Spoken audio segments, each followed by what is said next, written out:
രാവിലെ ഞാനിങ്ങനെ ഹോസ്പിറ്റലിലേക്ക് വരുന്ന വഴി ഞാൻ തൊഴിലുറപ്പ് പദ്ധതിന്റെ ഭാഗമായിട്ടുള്ള കുറെ സ്ത്രീകളും പുരുഷന്മാരും അവിടെ കൂടി നിൽക്കുന്നത് കണ്ടു. നല്ല മഴയുണ്ട്. അപ്പൊ നമ്മുടെ കേരളത്തിൽ ഒട്ടാകെ ഉള്ള ഒരു പദ്ധതിയാണല്ലോ ഇത്. അതിനൊപ്പം തന്നെ ചില പേഷ്യൻസ് എനിക്ക് വരുന്നവരെ ഇവർക്ക് ഈ കൊടുക്കുന്ന പ്രതിരോധ മരുന്ന് കഴിക്കാറുമില്ല. അപ്പൊ ഞാൻ കരുതി ഇന്ന് നമ്മുടെ വിഷയം അതിനെപ്പറ്റി തന്നെ ആവട്ടെ, എലിപ്പനി അല്ലെങ്കിൽ ലെപ്റ്റോസ്പൈറോസിസ്. ഈ എലിപ്പനി എന്ന് പറയുന്നത് കൂടുതലും ഈ എലികളുടെ വിസർജനം അല്ലെങ്കിൽ മറ്റെന്തെങ്കിലും മൃഗങ്ങളുടെ വിസർജനം ഈ വെള്ളത്തിൽ കലങ്ങി ഇവരുടെ കാലിൽ എന്തെങ്കിലും മുറിവുകൾ ഉണ്ടെങ്കിൽ അതുവഴി കടന്നാണ് ഇവർക്ക് ഇൻഫെക്ഷൻ വരുന്നത്. അതുകൊണ്ട് തന്നെ ഇത് വന്നു കഴിഞ്ഞാൽ 5 അല്ലെങ്കിൽ 10 ദിവസത്തിനുള്ളിൽ തന്നെ സിംറ്റംസ് അറിയാനും കഴിയും. മെയിൻ ആയിട്ടുള്ള സിംറ്റംസ് എന്ന് പറയുന്നത് കടുത്ത പനി ഉണ്ടാകും. അതുപോലെ തന്നെ കണ്ണിനുള്ളില് റെഡ്നെസ് അല്ലെങ്കിൽ ചുമപ്പ് വരാൻ സാധ്യതയുണ്ട്. കണ്ണിന് ചുറ്റാകെ ഒരു വേദന, അസഹനീയമായ വേദന വരാൻ സാധ്യതയുണ്ട്. പേശിവേദന ഇവർക്ക് കൂടുതലായിരിക്കും. അതുകൊണ്ട് തന്നെ നിങ്ങൾ ഈ ഇതുപോലെയുള്ള വെള്ളവും ചെളിവെള്ളവും അങ്ങനെ എന്തെങ്കിലുമായി സമ്പർക്കം വന്നതിന് ശേഷം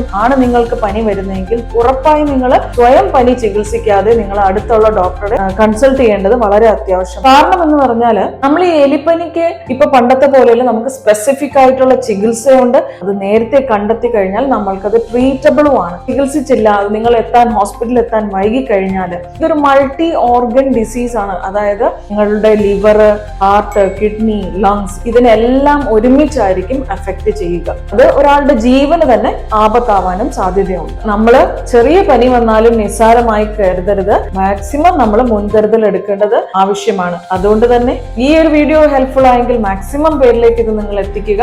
അവർക്കും ഇത് ഉപകാരപ്പെടട്ടെ. Stay healthy, stay happy.